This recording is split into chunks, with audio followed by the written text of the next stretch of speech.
My friends, we said earlier that today is the feast of Señor Santo Niño. And so today we take this opportunity to present this beautiful and pious tradition of ours. Through the years, we have never failed to receive much needed hope, unconditional love, and overflowing blessings from the God who became a human child, like each one of us. So come, join us. Let us do homage to the child, the Prince of Light and Peace, Pit Señor.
Most Filipino Catholics have a statue of the Santo Niño. Kapag nakikita nga naman natin ang Santo Niño, lalo pat siya'y nakangiti, ay talaga namang tayo'y tila pinaaalalahanan ng Diyos na huminto sumandali at namnamin ang kanyang presensya. Sa gayon, gumagaan ang ating pakiramdam sa kabila ng ating mga pasanin. Ngunit saan nga ba nagsimula ang ating debosyon sa batang si Jesus? Our devotion to the Santo Niño started during the Spanish exploration in the Pacific. Our history says that in 1521, when the Portuguese explorer Ferdinand Magellan accidentally arrived in Cebu, he persuaded the rulers of the land, Raja Humabon and his wife, to be baptized as Christians. The Raja took the Christian name Carlos, while his wife, Juana. Some 800 natives followed. As a sign of allegiance, Magellan presented gifts: a statue of the Blessed Mother to the natives, an Ecce Homo to Carlos, and to Juana, an image of the child Jesus, now widely known as the Santo Niño de Cebu. 44 years later, upon the return of the Spaniards, a big part of Cebu was set on fire. Miraculously, the image of the child Jesus was found unharmed in the ruins of the house where it was kept.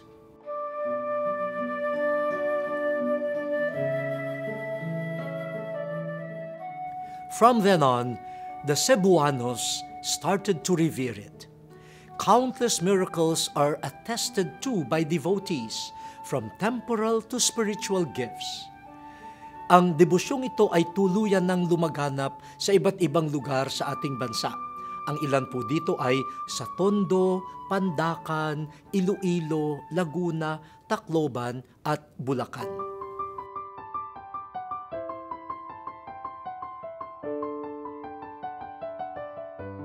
Ayon sa mga mananaliksik ng kasaysayan, ang Santo Niño de Cebu ang pinakamatandang imahe na yari sa kahoy sa buong Pilipinas.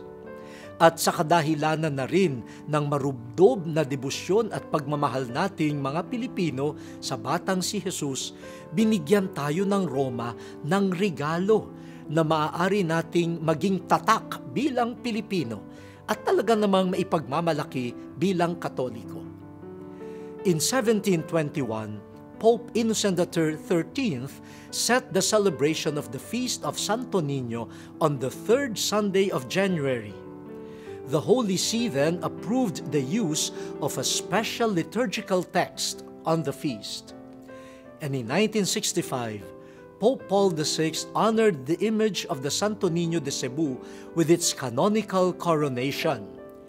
On the same year, he elevated the Santo Niño Church into a Basilica Minore to coincide with the quadricentennial celebration of Christianity on our shores.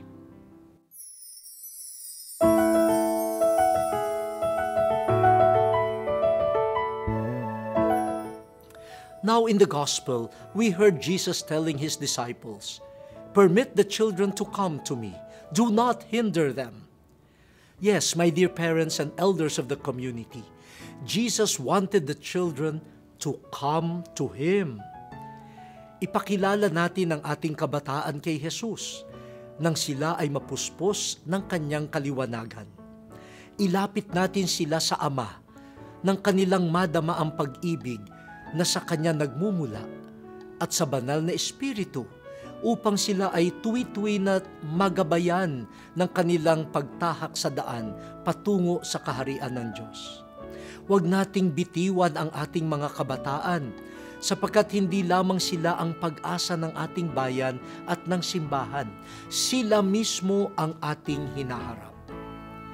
To all the youth, may these beautiful words of Pope John Paul II shed a radiant light on your lives. Allow me to quote, "Dear young people of every language and culture, a high and exhilarating task awaits you, that of becoming men and women capable of solidarity, peace, and love of life with respect for everyone. Become craftsmen of a new humanity, where brothers and sisters, members all of the same family, are able at last to live in peace." We hope that we have contributed to your learning about our centuries-old devotion to the Santo Niño. Let us also heed Jesus' invitation to let the children, the youth, to come to Him. The feast of the Santo Niño is apt to our culture because we Filipinos love children. We give importance to our children, to our youth, because we consider them as gifts from God. So allow me to end with a prayer for our young ones. Father of all, we thank you for our youth. We entrust them to your love and care. Bestow on them, O Father, the strength to endure daily strife. Lead them to find love and consolation in your words, and fill their lives with your grace, that they may successfully carry out the mission you entrusted to them. All this we ask in the name of your Son, Jesus, the Holy Child. Amen. Till our next meeting, may the good Lord bless us all.